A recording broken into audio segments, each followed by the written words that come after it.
Alice the Toreador was a lot of fun. I really enjoyed the animation for this, and some of the Alice comedies are pretty decent, and the crossover between live action and animation looks quite good. But there are some of the Alice comedies where it looks incredible, and the quality of the editing is fantastic for the time. And Alice the Toreador is definitely one of the ones that made me feel this way because it's just really, really quite intricate.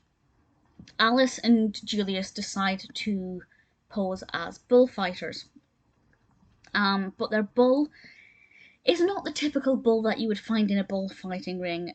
And this thing, it looks like things are going to go well. They're going to win the prize money, and they're going to kind of cheat the system a little bit.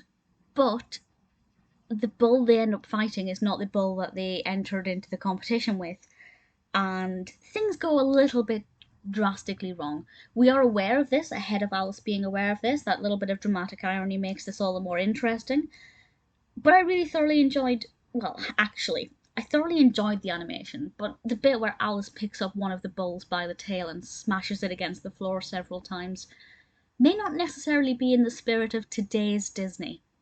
But certainly the actual editing of it and how synchronized Alice's movements appear with the animation are an absolute delight to watch.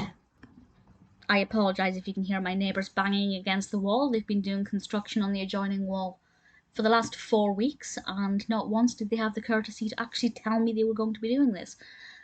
That's irrelevant to my enjoyment of Alice the Toreador. The bullfighting scene's really good, the pacing, I really liked it, the style of the animation itself is good, and then the way that's edited into the live action, or vice versa. Would you say the live action's edited into the animation? I assume you would, because the main scene is live action, is animation, sorry, and then Alice is edited into it as a live action individual. And I do think there's a great kind of synchronicity between her movements and the bulls and the way she interacts with the environment.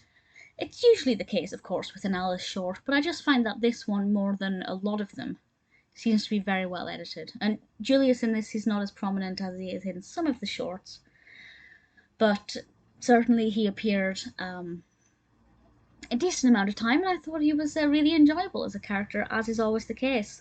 Alice the Toreador may not be my favourite of the Alice comedies, but certainly it's one that I would recommend.